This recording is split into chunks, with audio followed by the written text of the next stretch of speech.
اور اس تاریخ کو جب میچ کرتے ہیں 571 سن عیسوی میں اپریل کے مہینے میں 20 تاریخ کو کون سا دن تھا، تو ٹیلی کرنے کے بعد جو چیز ملتی ہے وہ پیر کا دن تو آتا ہے۔ تو بعض روایات میں 8 ربیع الاول میچ ہو رہی ہے، بعض روایات میں 12 ربیع الاول۔ تو بہرحال جو بھی ہو، لیکن ربیع الاول شریف کا مہینہ اس بات کا سب کا اتفاق ہے کہ ربیع الاول شریف کا مہینہ حضور پاک صلی اللہ علیہ وسلم کی ولادت کا مہینہ ہے۔ اور پوری دنیا بھر میں جو عقیدت کے اعتبار سے ہم حضور کی ولادت کا دن مناتے ہیں وہ 12 ربیع الاول شریف ہے۔ اسی طرح آپ سمجھ لیں شب قدر ابھی آپ سے پوچھیں تو کب ہے؟ سارے مسلمان ساری مسجدوں میں شب قدر کب مناتے ہیں؟ 27 رمضان کو۔ لیکن کیا یہ ایگزیکٹ ہے؟ حضور پاک صلی اللہ علیہ وسلم نے فرمایا آخری عشرے کی طاق راتوں میں کوئی ایک رات ہوگی، 21، 23، 25، 27، 29، لیکن ہم نے 27 کو مضبوطی سے پکڑ رکھا ہے۔ کیوں؟ جمہور علماء نے کئی دلائل سے ثابت یہ کیا ہے کہ 27 ہی کو شب قدر ہو سکتی ہے، لیلۃ القدر کی، ان کا غالب گمان ہے، اور اکثر علماء کا اس بات پر اتفاق ہے، اور رب ذوالجلال کی سنت ہے کہ مومنین جس بات کو اچھا سمجھتے ہیں وہ اللہ کے نزدیک بھی اچھا ہوتا ہے۔ کثرت سے ایمان والے جس بات کو اچھا سمجھتے ہیں وہ اللہ کے نزدیک بھی اچھا ہوتا ہے۔ اب 12 ربیع الاول شریف کا معاملہ یہی ہے، بعض لوگ جیسی میلاد کا مہینہ آئے گا ربیع الاول کا، بہت سارے لوگ دلائل پوچھتے رہتے ہیں، میاں تاریخ تو 8 کی ہے، آپ 12 کو کر رہے ہیں، حضور کی ولادت ہی کرنا ہے تو پھر 8 کا ہے، 12 کا اختلافات ہے، لہٰذا تم کیوں کر رہے ہو اس طرح؟ ان کا مسئلہ 8 اور ربیع الاول کا نہیں ہے، ان کا مسئلہ صرف یہی ہے سوائے ابلیس کے جہاں میں سبھی تو خوشیاں مناتے ہیں، ان کا مسئلہ صرف یہ ہے کہ منانا ہی نہیں ہے۔ آپ ان دلیل پوچھنے والوں سے صرف اتنا کہیں کہ ٹھیک ہے میاں ہم 12 کو کر رہے ہیں، آپ 8 کو کر لیں، دونوں قول پر جمع ہو جائے۔ نہیں، انہیں نہ 8 پہ کرنا ہے نہ 12 پہ کرنا ہے، محض اختلاف اور انتشار لوگوں کے ذہن میں سپریڈ کرنا ہے۔ بہرحال آپ کو ایک تاریخی روایت میں نے آپ سامنے رکھی، نبی پاک صلی اللہ علیہ وسلم کی ولادت پاک ربیع الاول شریف کے مہینے میں ہوئی، اور جمہور علماء یعنی اکثر امت کا اس بات پر اتفاق ہے کہ وہ 12 ربیع الاول شریف اور پیر کا دن تھا۔ اب آگے آئیں ولادت کے مختصر حالات۔ حضور پاک صلی اللہ تعالیٰ علیہ وسلم کی والدہ ماجدہ سیدہ بی بی آمنہ رضی اللہ تعالیٰ عنہا نے خود جو روایتیں بیان کی، ظاہر سی بات ہے ماں نے جو کہا ہو اپنے بچے کی ولادت کے لیے وہ سب سے معتبر قول ہے، سب سے مستند قول ہے۔ انہوں نے خود فرمایا کہ رجب کے مہینے میں حمل قرار پایا تھا، جمعہ کا دن تھا، نبی پاک صلی اللہ تعالیٰ علیہ وسلم کے حمل کو رجب کے مہینے میں قرار پایا، جمعہ کا دن تھا۔ یہ حضرت آمنہ رضی اللہ تعالیٰ عنہا کی روایات ہے، اور فرماتی ہیں حمل کے قرار پانے کے بعد کبھی بھی حضرت بی بی آمنہ فرماتی ہیں مجھے حمل کے جو درد ہوتے ہیں کبھی نہیں ہوئے، جو عام عورتوں کو ہوتے ہیں کہ کبھی پیر بوجھل ہو گئے، سر چکرانے لگ گیا، جسم بھاری ہونے لگ گیا، اس طرح کی کوئی تکلیف حضرت آمنہ فرماتی ہیں 9 مہینوں میں کبھی نہیں ہوئی۔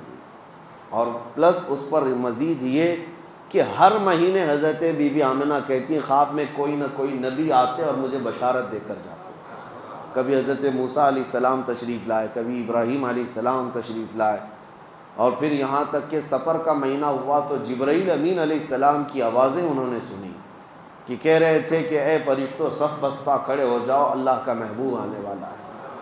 حضرت بی بی آمنہ فرماتی ربیع الاول شریف کا مہینہ ہوا تو میرے گھر پر ہمیشہ کچھ گنگنانے کی آوازیں آتی، یہ وہ حوران جنت تھیں جو حضور پاک صلی اللہ علیہ وسلم کی آمد پر خوشیاں منا رہی تھیں۔ اور پھر حضرت بی بی آمنہ رضی اللہ تعالیٰ عنہ فرماتی ہیں ولادت کا دن تھا، یعنی 12 ربیع الاول شریف، اس سے ایک دن پہلے وہ کہتی ہیں اچانک میری پیشانی میں ایک درد سا ہوا، یعنی ایک جھٹکا سا ہوا، اور پھر ایک نور ظاہر ہوا، ایک روشنی نکلی، اور وہ روشنی اتنی تیز آگے بڑھتی گئی۔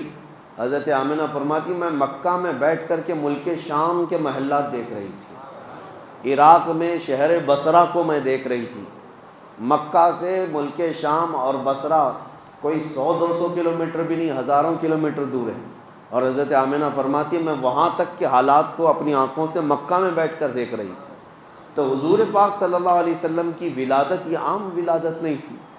اور پھر فرماتی ہیں کہ جب رات کا وقت گزرا اور صبح صادق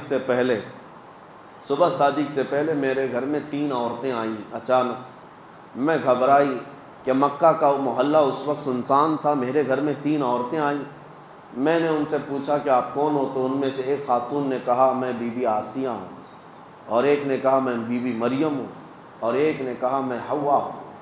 یہ 3 مقدس مائیں پوری کائنات کی جو سب سے زیادہ پاکیزہ خواتین میں شمار کی جاتی ہیں، اور وہ بشارت دیتی ہوئی آئیں کہ ہم تمہارے بیٹے کی دایا بن کر کے آئیں۔ پھر نبی پاک صلی اللہ تعالیٰ علیہ وسلم کی ولادت پاک ہوئی۔ حضرت بی بی آمنہ فرماتی ہیں اچانک کمرے میں ایک تیز روشنی بجلی جیسی چمکی، اور پھر حضور پاک صلی اللہ تعالیٰ علیہ وسلم ظاہر ہوئے، اور اس حالت میں ظاہر ہوئے کہ غسل دیے ہوئے تھے۔ کوئی دنیا میں بچہ اس طرح نہیں آتا، لیکن حضور پاک صلی اللہ علیہ وسلم غسل دیے ہوئے تھے، اور کسی نے حضور پاک کے جسم کو نہیں دیکھا۔ حضرت بی بی آمنہ فرماتی ہیں وہ سجدے کے عالم میں تھے، اور تیز خوشبو پورے کمرے میں مہک رہی تھی۔ اور اس کے بعد حضرت بی بی آمنہ فرماتی ہیں میں نے اپنے بیٹے کے چہرے پر نظر ڈالی تو دیکھا سرما بھی لگایا ہوا اور عطر میں بھی معطر ہے۔ اور اچانک پھر 3 لوگ میرے گھر کے اندر داخل ہوئے۔ آتے ہی میں ان کو نہیں پہچانتی تھی، وہ 3 اللہ کے فرشتے تھے۔ انہوں نے حضور پاک صلی اللہ علیہ وسلم کو اٹھایا، اور ایک بہت بڑی تشت، ایک بہت بڑی تھال وہ اپنے ساتھ لائے تھے۔ اس تشت پر، اس تھال پر حضور پاک صلی اللہ علیہ وسلم کو رکھا۔ ریشم کے کپڑے سے حضور پاک صلی اللہ تعالیٰ علیہ وسلم کو ملبوس کی، یعنی ایک نرم ملائم کپڑے سے حضور پاک صلی اللہ تعالیٰ علیہ وسلم کو ملبوس کیا، اور پھر جو ان کے ہاتھ میں تشت تھا اس سے نبی پاک صلی اللہ تعالیٰ علیہ وسلم پر انہوں نے پانی بہایا۔ پھر اچانک وہ غائب ہو گئے کمرے کے اندر۔ نہ حضرت بی بی آمنہ کہتی نہ میرا بیٹا ہے نہ وہ 3 لوگ ہیں۔ میں گھبرا گئی کہ اچانک یہ کیا ہو رہا ہے، اور یہ کون لوگ ہیں جو میرے بیٹے کو، میرے لال کو لے کر چلے گئے۔ تھوڑی دیر کے بعد پھر سے وہ ظاہر ہوئے، اور انہوں نے کہا مبارک ہو سیدہ آمنہ، تمہارے گود میں اللہ کا محبوب آرام کر رہا ہے، اللہ کا محبوب تمہیں دیا گیا ہے، اور ہم اس محبوب رب کائنات کو لے کر کہاں گئے تھے؟ فرماتے اللہ کا حکم تھا کہ سارے عالموں کو حضور پاک صلی اللہ تعالیٰ علیہ وسلم کو لے جا کر دکھا دیا جائے، اور سب جگہ اعلان کر دیا جائے کہ اب رب کا محبوب آیا ہے، جہاں جہاں رب کی خدائی ہوگی وہاں میرے محمد کی مصطفائی ہوگی۔ اعلان کرایا گیا اور ملأ اعلیٰ میں لے جایا گیا۔ جتنی کائنات کے حصے تھے نبی پاک صلی اللہ علیہ وسلم کو آنے واحد میں ملائکہ نے سیر کرائی، اور واپس لا کر حضرت بی بی آمنہ کی گود میں رکھ دیا۔ یہ تھی ولادت کے معاملات۔ ولادت عام طریقے سے نہیں ہوئی۔ میرے عزیزو، ہمارے اور تمہارے گھروں میں پیدا ہونے والے بچوں کے ہر سال ہم جنم دن منا لیتے ہیں، جبکہ ان کا کوئی بھروسہ نہیں کس طرح پیدا ہوئے اور کیا بننے والے ہیں۔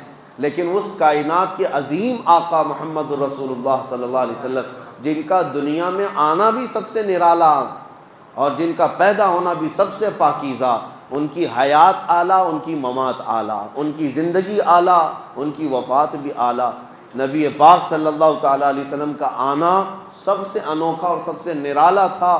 اس لیے پوری کائنات کو چاہیے کہ وہ یادیں ہمیشہ قائم رکھیں، وہ یادیں ہمیشہ قائم رکھیں۔